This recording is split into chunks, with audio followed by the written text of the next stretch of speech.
नमस्कार, speed news मध्ये मी पूजा. गोष्टी सोप्या कायद्याच्या या विशेष सदरामध्ये आपलं स्वागत आहे. आजकाल अनेक सामाजिक आणि धार्मिक संस्था स्थापन केल्या जातात, परंतु या संस्था स्थापन करत असताना या संस्थांची नोंदणी कुठे केली जाते किंवा या संस्था स्थापन करत असताना त्याची पूर्ण प्रक्रिया काय आहे हे बऱ्याच लोकांना माहिती नसतं आणि त्यामुळे त्यांना बऱ्याचशा कायदेशीर प्रक्रियांना सामोरं जावं लागतं. आणि याबद्दलच मार्गदर्शन करण्यासाठी आज आपल्या स्टुडिओमध्ये आहेत अधीक्षक धर्मादाय सह आयुक्त कार्यालय कोल्हापूर विधी व न्याय विभाग शिवराज नाईकवाडे. सर, सर्वप्रथम आमच्या स्टुडिओमध्ये तुमचं स्वागत आहे. धन्यवाद. मला तुम्हाला पहिला प्रश्न असा विचारायचा आहे की तुमच्या फॅमिलीची पूर्ण राजकीय पार्श्वभूमी होती आणि यातून तुम्ही सुद्धा राजकारणात सक्रिय होता. मग तुम्ही एमपीएससी यूपीएससी कडे वळलात आणि आज अधीक्षक आहात, हे म्हणजे हे कसं काय तुम्ही केलं?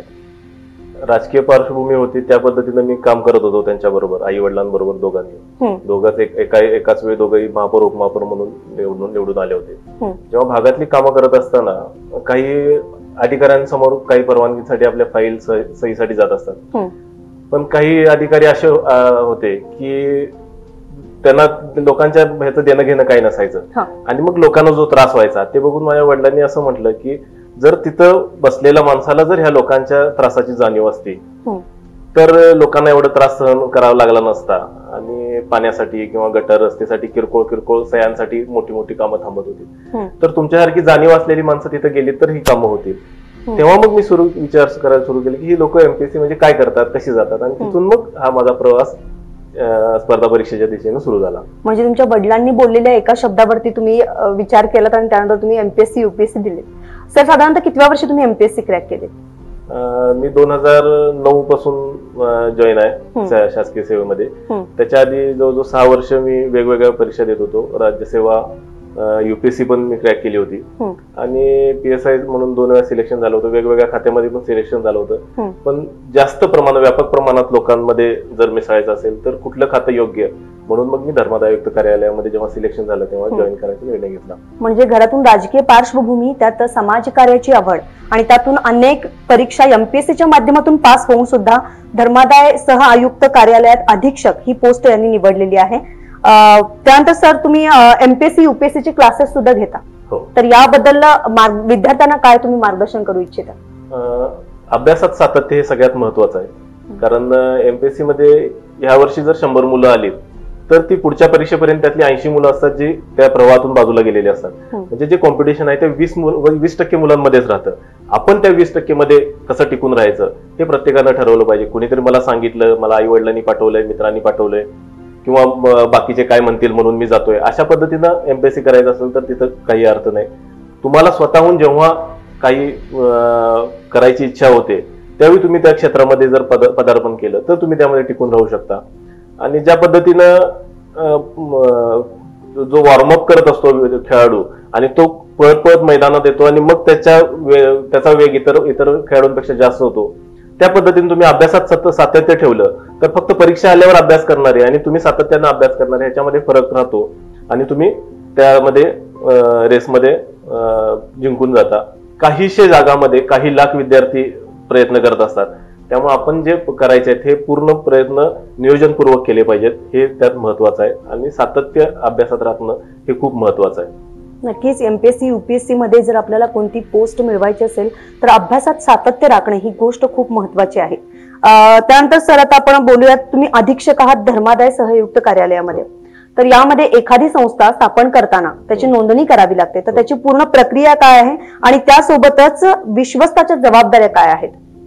त्याच्या आधी मी सांगतो की ह्यात संस्था ज्या आहेत आपल्याकडे धर्मादाय आयुक्त कार्यालयाअंतर्गत नोंद होणाऱ्या, याच्यामध्ये 6 प्रकार आहेत. त्यात ABCDEF या प्रकारात त्यांची विभागणी होते. ए मध्ये हिंदू धर्मीय म्हणजे मंदिर किंवा इतर याच्या संबंधित संस्था येतात. बी मध्ये मस्जिद, मदरसे, आता मस्जिद वक्फ बोर्डाकडे गेलेत पण मदरसे किंवा जमात या मुस्लिम धर्मासंबंधी ज्या आहेत त्या. सी मध्ये पारशी, जे आपल्याकडे फार कमी असतात, बाकी ठिकाणी आहेत. डी मध्ये ख्रिश्चन समाजाचे चर्च किंवा इतर असतील त्या.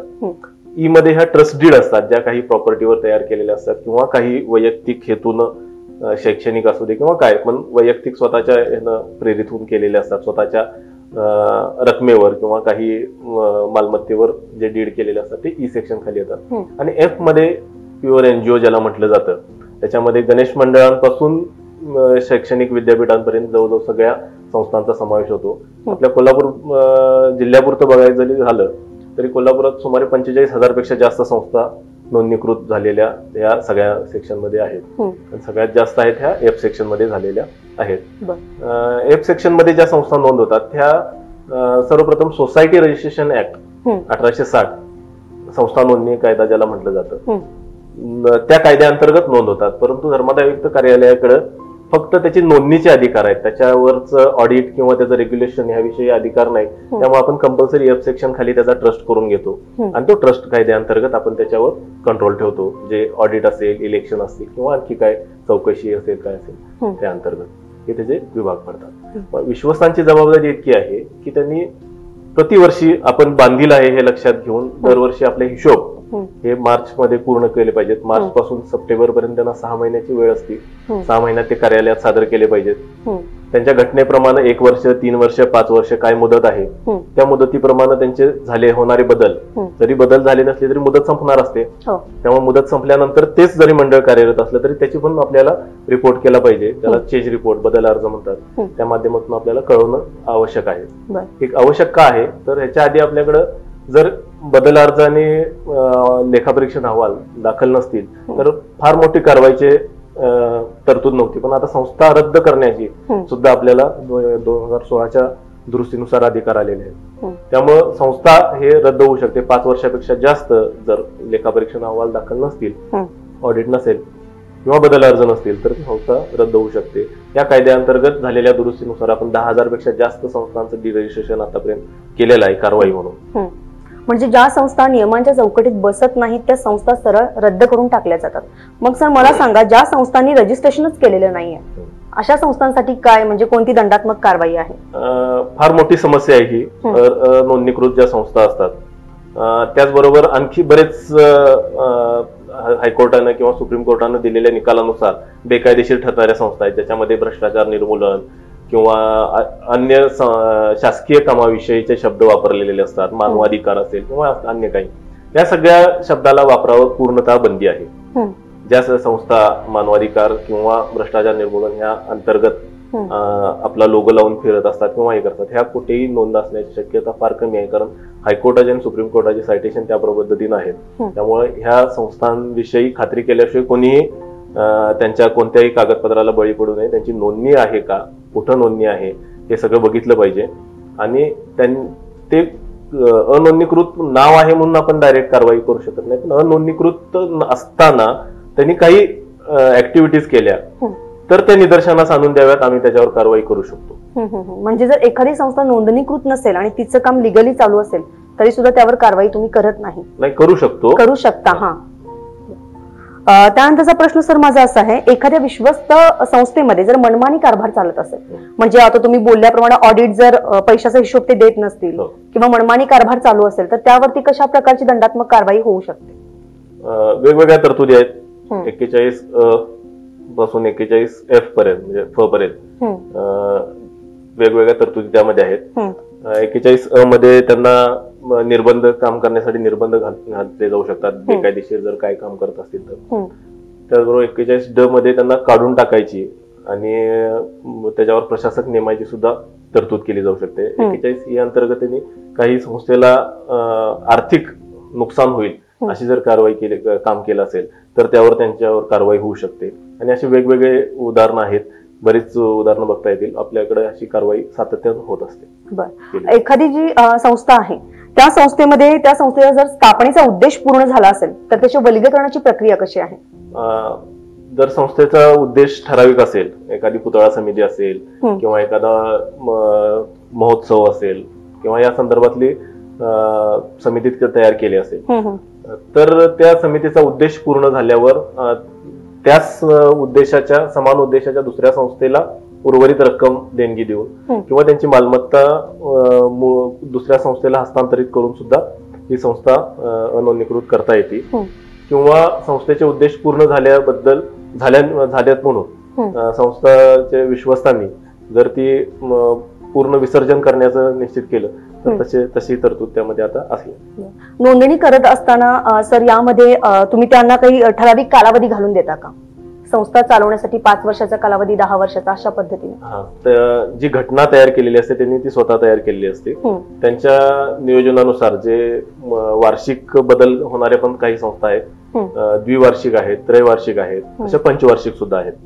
तर या पद्धतीनं त्यांनी घटनेमध्ये जे नमूद केलेलं आहे त्याच्यानुसार ते काम करतात का नाहीत हे बघायसाठी आपण कारवाई करतो.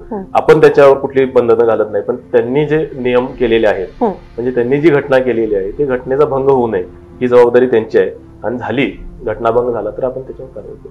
ठीक आहे. म्हणजे साधारणतः F कॅटेगरीमध्ये ज्या संस्था NGOज येतात त्यांना कालावधीचा हे असणार आहे. बाकीच्या मध्ये कालावधी हा तहयात असू शकतो किंवा इतर वेगवेगळे प्रकार असू शकतात, पण F मध्ये 5 वर्षापेक्षा जास्त कालावधी असत नाही.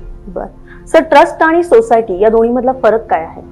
सोसायटी रजिस्ट्रेशन ऍक्ट हा ब्रिटिशकालीन 1860च्या कायद्याअंतर्गत कार्यरत आहे. तो संपूर्ण भारतासाठी आहे. संस्था नोंदणी अधिनियम भारत सरकार. परंतु आपल्याकडे फक्त त्याचे नोंदणीचे अधिकार आहेत. त्याच्या अंतर्गत आपण नोंदणी करून घेऊ शकतो. प्रत्येक राज्यात वेगवेगळे अधिकार आहेत की काही राज्यामध्ये तिथल्या तहसील म्हणजे महसूल विभागाला त्याच्या नोंदणीचे अधिकार दिले, काही याच्यात वेगवेगळ्या पद्धतीने त्यांनी नोंदणी ठेवल्यात. आपल्याकडे धर्मादायुक्त कार्यालयाकडे त्याची नोंदणीचे अधिकार आहेत, परंतु फक्त नोंदणीचे अधिकार आहेत. त्या संस्था पुढे कोणत्याही कामासाठी बांधील राहत नाहीत. त्यांचे हिशोब सादर करणे किंवा त्यांचे बदल अर्ज सादर करणे यासाठी ते बांधील राहत नाहीत. म्हणून आपण त्याचा कंपल्सरी F सेक्शन खाली ट्रस्ट म्हणजे तो प्रस्ताव संस्था नोंदणीचा दाखल करतानाच आपला ट्रस्ट नोंदणीचा सुद्धा प्रस्ताव म्हणजे विश्वस्त व्यवस्था नोंदणीचा प्रस्ताव सुद्धा त्यांच्याकडनं आपण त्याच वेळी घेतो. आणि सध्या आता 2016 पासून आपण पूर्णपणे ऑनलाईन पद्धतीने ह्याची नोंदणी सुरू केलेली आहे.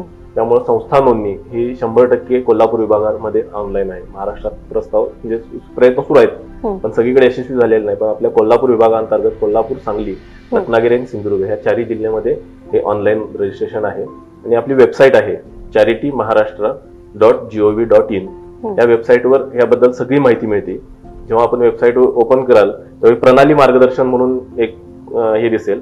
त्या प्रणाली मार्गदर्शन मध्ये गेला की तुम्हाला कोणकोणत्या प्रकारे म्हणजे काय संस्था नोंदणी करायची आहे किंवा काय करायचं आहे तर त्यावर क्लिक केलं तर सगळी माहिती त्यामध्ये एका क्लिकवर आपण उपलब्ध करून दिलेली आहे.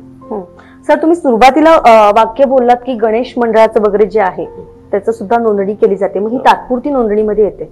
तर ही तात्पुरती नोंदणी कशा पद्धतीने करावी लागते? आता तात्पुरती नोंदणी सुद्धा आपण पूर्णपणे ऑनलाईन सुरू केलेली आहे कोल्हापूर विभागांतर्गत. फक्त या तात्पुरत्या नोंदणीमध्ये त्यांचा जो म्हणजे इव्हेंट रजिस्ट्रेशन म्हटलं जातं त्यामध्ये वेगवेगळे असू शकतात. फक्त गणेश मंडळ असं नाही.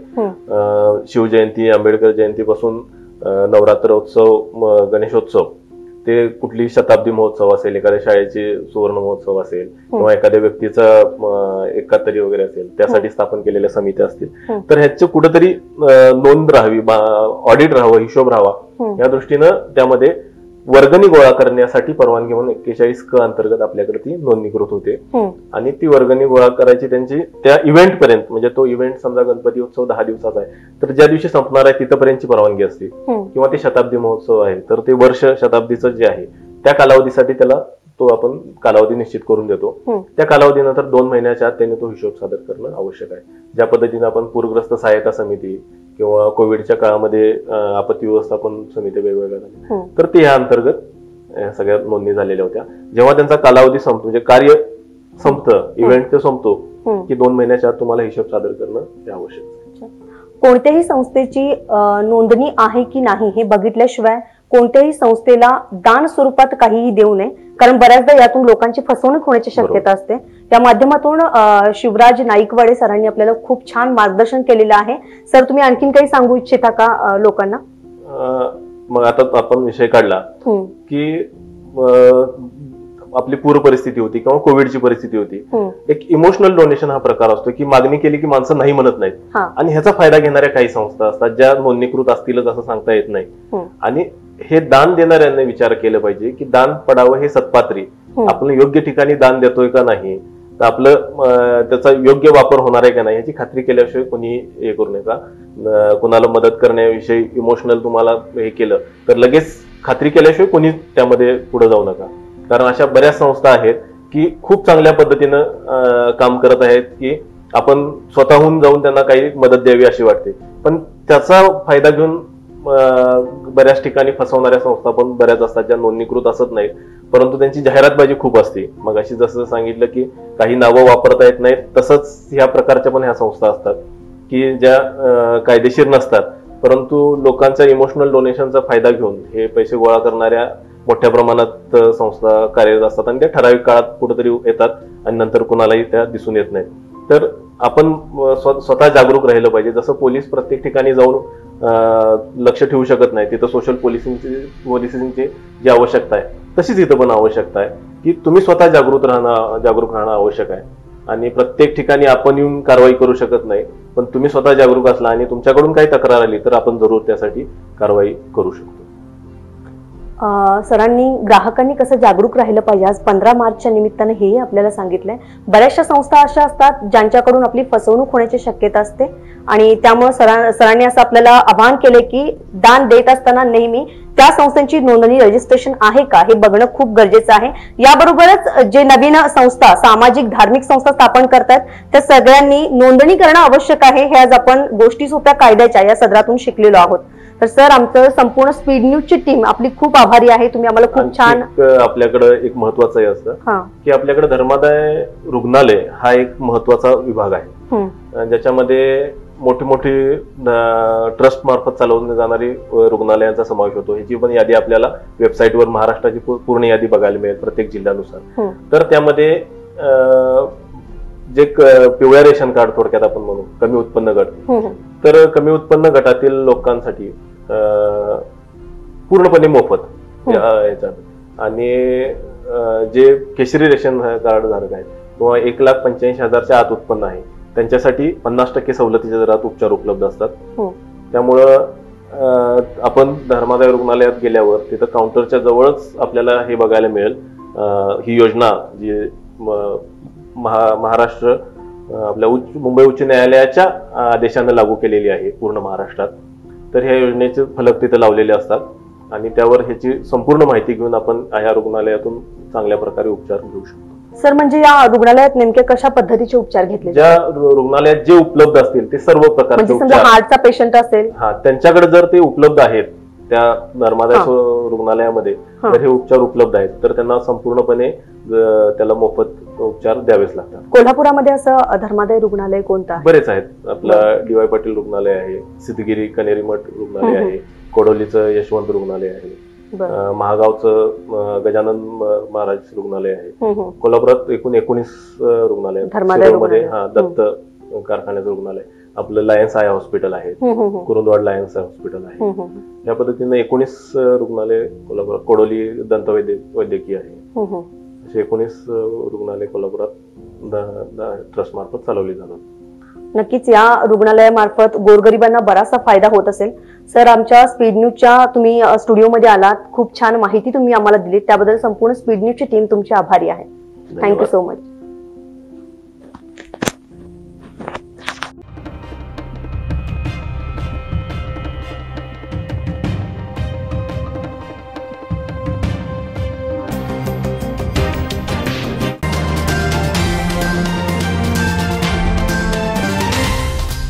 तर अशाच ताज्या अपडेट्ससाठी स्पीड न्यूज लाईव्ह 24 चॅनेलला सबस्क्राईब करा आणि बेल आयकॉनवर प्रेस करा.